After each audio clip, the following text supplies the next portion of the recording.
Today is day 7 of me giving up sugar for Lent. And when I say sugar, I mean anything with added sugar, so all the good stuff, sweeteners, sort of refined and processed sugar. Basically, the food we know is bad for us. It's not the first time I've given up sugar for Lent, and there's a few reasons why I do it. One, I find it quite interesting to challenge yourself and to give up something for 40 days to remind me of how lucky I am that I can just go to the cupboard and get sweets whenever I want, sort of thing. I know that sugar's bad for me, so I've got a autoimmune disease of which there is loads and loads and loads of evidence that sugar causes inflammation in the body, and the idea of me continuously doing something that is going to deliberately damage me does seem a little bit stupid sometimes. But then again, I guess it's like a smoker. People that smoke know that it's not healthy. As well as an autoimmune disease, I've got Aspergillosis, which is a fungal infection. And I've been reading a lot of medical papers and scientific papers about how sugar in the how a high sugary diet can help fungus in the body grow. Obviously, we all know that too much sugar in your diet helps candida grow. We all know that.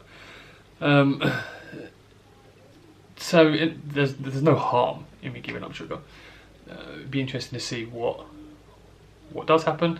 I haven't given up sugar for, do you know what, I can't remember the last time I did it, but I wasn't necessarily in fact, scrap that, I am someone who eats a lot of sugar, but I sort of go from one to the other. So I remember the first time I gave up sugar for Lent, which was about 8 years ago. I ended up giving up sugar for a whole year, and I've never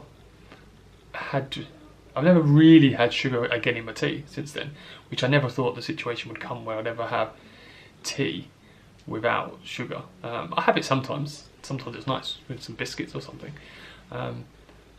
which is something that I never ever thought that I would do. Tea without sugar. It took some getting used to, I'll be honest. And over the years I've given up sugar at certain points, but when I eat sugar, or when I have sugar in my diet, if there's such a thing as overdose on sugar, I can overdose on sugar. I can go through, especially like Christmas time, when you get the tubs of like roses and Quality Street, etc. I can do one a day quite easily. No problem, absolutely no problem at all.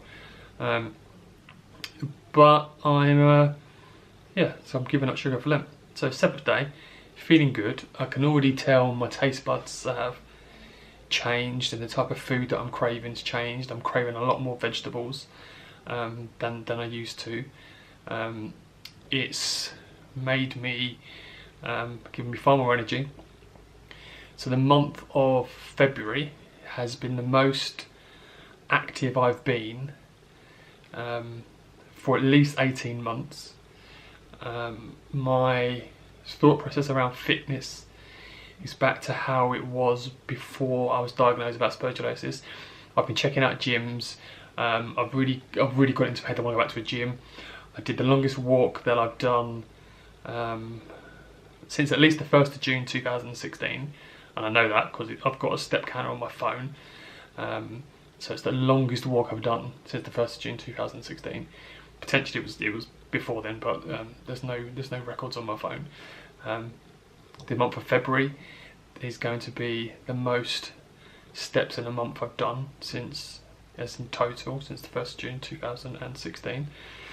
So all in all, pretty good.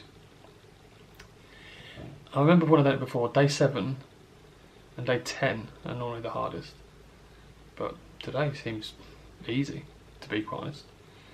So that is all. Hope you're well, and I will keep you updated on how I'm going.